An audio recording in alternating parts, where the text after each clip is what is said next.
Hi, hello, good morning, or whenever you're watching this. Did I just interview Avril Lavigne? Yes. And why is this so great? Because just a few months ago, I re-downloaded her sophomore album. Why? I was in my feels. Is Avril Lavigne responsible for some of the fashion choices I made in my high school years? Yes. Why did I wear so many vests? Avril Lavigne. She is coming out with a new album. You guys know that she signed with Travis Barker's record label, and he's featured on this along with Machine Gun Kelly, a bunch of other people. So we talked not only about her new album, Love Sucks, but we talked about the festival in the fall, the When We Were Young festival. We talked about her need to connect to the music. I didn't realize that Avril Lavigne writes all of her songs. For some reason that didn't click in my head until I was on TikTok the other day. Did you know she wrote Kelly Clarkson's hit song Breakaway? Okay, here's that interview. Avril Lavigne joining us 92.9 The Beat. Avril, I got to tell you, I'm very excited that you had time to talk with us. I definitely may have re-downloaded the Under My Skin album a few months ago, and it's been on repeat in my car. Oh, cool. You are coming out with a new album, the song Bite Me. I listened to it again this morning, and it very much gives me this like let go under my skin early 2000s Avril Lavigne vibe.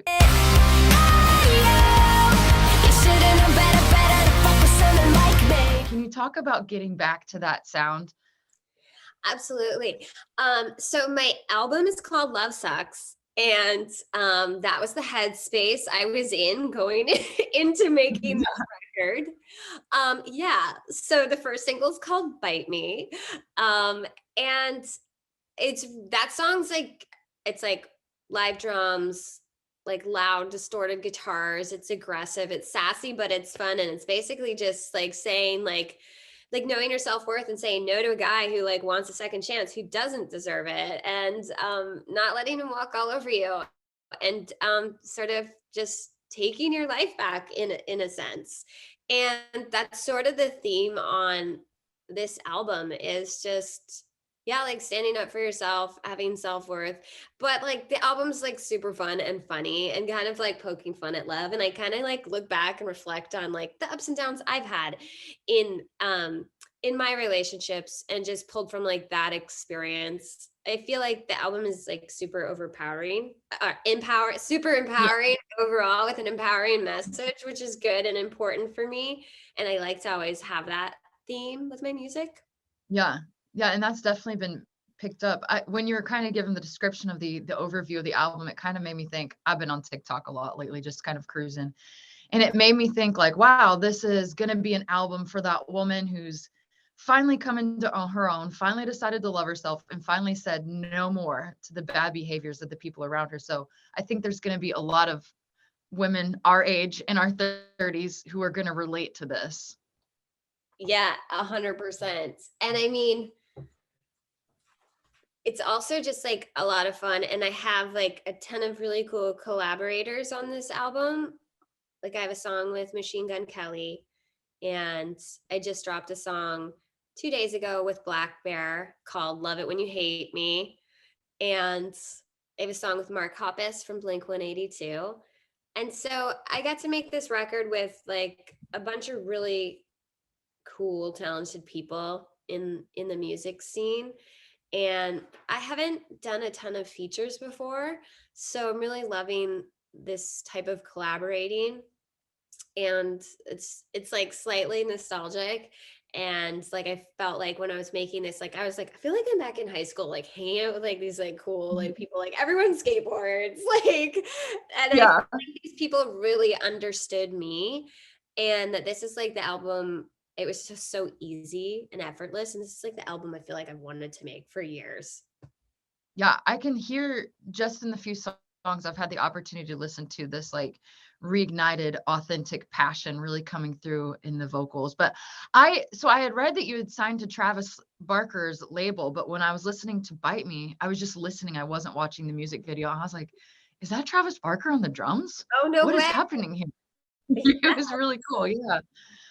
What is this like for you, kind of like having this wave of nostalgia, and of course early 2000s is seeing this resurgence in popularity? Are you seeing a younger fan base or this Gen Z fan base at all kind of gravitate towards you? I feel like it's a really cool time in music. And it's nice seeing like the younger generation discovering this like genre of music, and people rediscovering like older bands, and like seeing like the bridge being gap between like the young and new, like on into the different collaborations, like me collaborating with Willow Smith, and like also like me doing a collaboration with like Blink and like guys from Blink, Travis and Mark.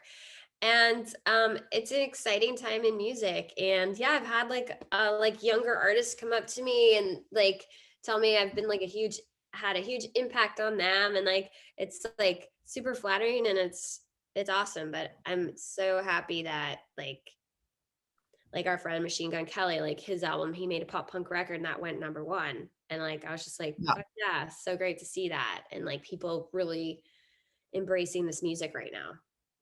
Yeah. In my own ignorance, I did not realize how much of a you're not only this talented vocalist, that's very obvious, but you're this fantastic songwriter. I didn't realize that you wrote Kelly Clarkson's hit song Breakaway. How important is it for you as an artist to have your hand in the song in the whole process and not just be the person who lends vocals but is writing it? I have to imagine that has such a beautiful expressiveness to it. Yeah, like songwriting is really important to me. I've written every song on all of my albums. I've written Yeah. on all of them, and I've had the privilege of collaborating with so many talented people. And yeah, and I wrote that song. I was a co-writer on Breakaway that went to Kelly Clarkson. It was going to be my song, but I didn't like it. So it went to her, but I mean, it was like number one, and she killed it. Like she did such an amazing job with the song. And so, yeah, it's cool. I love writing. It's like, I go through phases where like, I'll like write a lot and then like I won't. And then I'm feeling really creative and I do. And I think just like over the last year, I've been writing like insane, like so, like so much. But and that's like part of like what I turned to also during the pandemic. I turned to just like creativity, and that sort of like mm, mm, kept me in a good place, kept me Wow. busy. I entertained myself, cooking, painting, and writing songs. Yeah. Yeah, I think that creatives thrived in the pandemic where they could. Obviously, not every situation allowed for it, but I was someone who like quit my like career of being a TV news journalist. I was like, this sucks. Like, I don't get to create. I don't get to be funny. So that was really cool. Okay, my last question is the we when we were young music festival was announced, your name right there in the center of the poster. You're also on there with AFI, Paramore, My Chemical Romance, Taking Back Sunday, all of these big name bands. Are you excited going into potentially this fall Las Vegas?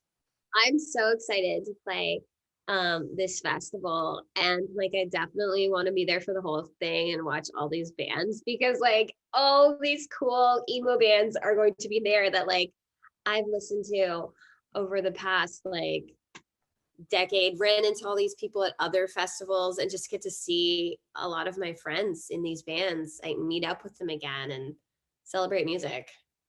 Yeah, I think it's going to be awesome. Okay, Avril Lavigne, the new album Love Sucks, out February 25th. Thanks for making time for us today. Thank you so much.